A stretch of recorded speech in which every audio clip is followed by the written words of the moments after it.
Hello viewers, welcome back to your channel life style of నిష్ట. ఎలా ఉన్నారంతా? బాగున్నారా? ఈరోజు video Karthika పురాణం అధ్యాయం 6. కార్తీక పురాణం చదివే వాళ్ళకి ఎంత పుణ్యమో వినే వాళ్ళకు కూడా అంతే పుణ్యం వస్తుందని మన పురాణాల్లో చెప్పబడింది. ఇకపోతే ఈరోజు 6వ రోజు శుద్ధ షష్ఠి. ఈరోజు కూడా సుబ్రహ్మణ్య స్వామి వారిని దర్శించాలి. ఉసిరికాయ తినకూడదు. నువ్వులు బెల్లంతో చేసిన చిమ్మిరిని బ్రహ్మచారికి పైపంచ కూడా దానం చేయాలి. 6వ రోజు చేయవలసినటువంటి పారాయణం. దీపదాన విధి మహత్యం. ఓ రాజేంద్ర, కార్తీక మాసము నెల రోజులు పరమేశ్వరుని శ్రీ మహావిష్ణువుని పంచామృతాలతో అభిషేకం చేసిన వారికి, కస్తూరి కలిపిన మంచి గంధము నీటితో భక్తితో పూజించిన వారికి 10,000 అశ్వమేధ యాగములు చేసినంత పుణ్యం దక్కుతుంది. అదేవిధంగా ఏ మనుష్యుడు కార్తీక మాసమంతా దేవాలయం నందు దీపారాధన చేయునో వారికి విష్ణు సన్నిధి ప్రాప్తించును. దీపదానం ఏ విధంగా చేయాలనేది వివరిస్తాను, విను. పత్తి తానే స్వయముగా తీసి శుభ్రపరిచి వత్తులు చేయాలి.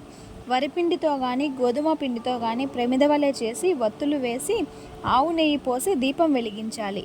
ఆ ప్రమిదలను దక్షిణతో పాటు బ్రాహ్మణులకు దానంగా ఇవ్వవలెను.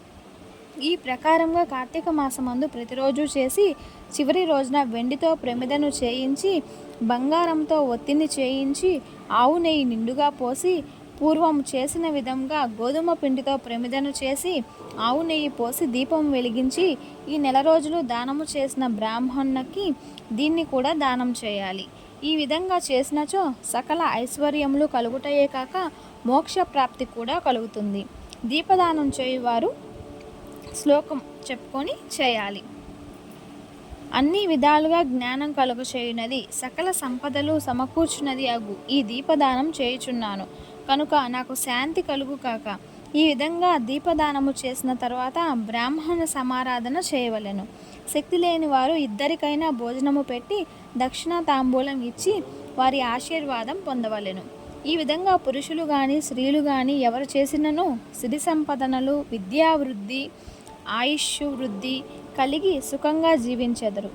ఈ దీపదాన ప్రభావాన్ని తెలిపే ఒక చిన్న కథ కలదు, దానిని చెప్పెదను అని వశిష్ఠుడు జనకునితో ఇలా చెప్పసాగాడు.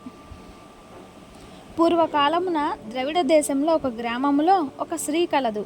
ఆమెకు పెండ్లి అయిన కొద్ది కాలానికే భర్త చనిపోయాడు. ఆమెకు సంతానం కానీ బంధువులు కానీ ఎవరూ లేరు. అందుచే ఆమె ఇతరుల ఇండ్లలో దాసి పనిచేసి అక్కడే తింటూ కాలం గడిపేది. ఈ విధంగా వచ్చిన డబ్బును వడ్డీలకు ఇచ్చి మరింత డబ్బును ఉంచుకునేది. శ్రీమంతుల ఇండ్లలో దాసి పనులు చేస్తూ తన మాటలతో వారిని మంచి చేసుకొని జీవితం గడిపేది. ఎంత సంపాదిస్తేనేమి, ఆమె ఒక్కరోజు కూడా ఉపవాసం కానీ దేవుని మనసారా ధ్యానించుట కానీ చేయలేదు. పైగా వ్రతములు చేసేవారిని, తీర్థప్రసాదాలకు వెళ్ళేవారిని చూసి అవహేళన చేసేది.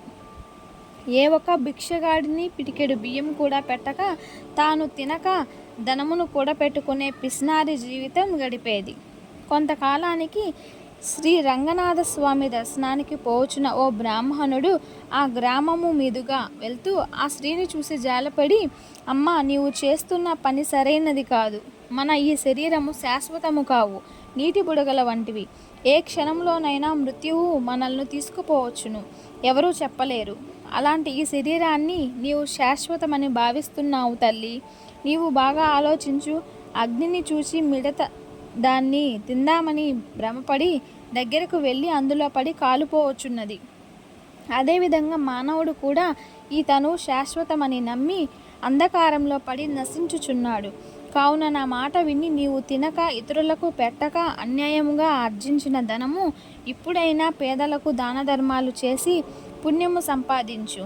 నీ పాప పరిహార్థముగా వచ్చే ఈ కార్తీక మాసం అంతయు ప్రాతకాలమున నదీ స్నానం చేసి శివ విష్ణువులను భక్తితో పూజించి దాన ధర్మాలు చేసి బ్రాహ్మణులకు భోజనము పెట్టినచో నీ పాపాలన్నీ నశించి మోక్షం పొంది వచ్చే జన్మలో నీవు పుణ్యవతి అయి సకల సౌభాగ్యాలు పొందగలవు అని ఉపదేశించి తన దారిన తాను వెళ్ళిపోయాడు.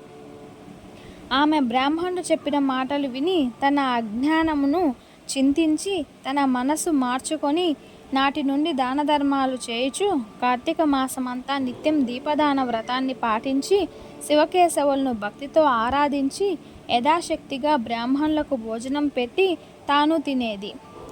ఆ విధంగా చేయుట వల్ల జన్మరాహిత్యమై మోక్షం పొందినది. స్కంద పురాణంలో వశిష్ఠ ప్రోక్త కార్తీక మహాత్య మండలి 6వ అధ్యాయం 6వ రోజు పారాయణం పూర్తి అయినది. చూశారు కదండి, ఈరోజు వీడియో వచ్చి కార్తీక పురాణం 6వ అధ్యాయం. నా వీడియో మీ అందరికీ నచ్చినట్లయితే లైక్ చేయండి. అలాగే నా ఛానల్ని ఎవరైనా సబ్స్క్రైబ్ చేసుకోకపోతే సబ్స్క్రైబ్ చేసుకోండి. సబ్స్క్రైబ్ చేసుకున్న తర్వాత బెల్ ఐకాన్ని టచ్ చేస్తే నేను పెట్టిన వీడియో మీకు నోటిఫికేషన్ లాగా వస్తుంది. అండ్ మీకు నచ్చిన వాళ్ళని ఈ వీడియోకి షేర్ చేయండి. Thanks for watching. నెక్స్ట్ వీడియోలో మళ్ళీ కలుద్దాము. అంతవరకు నమస్తే.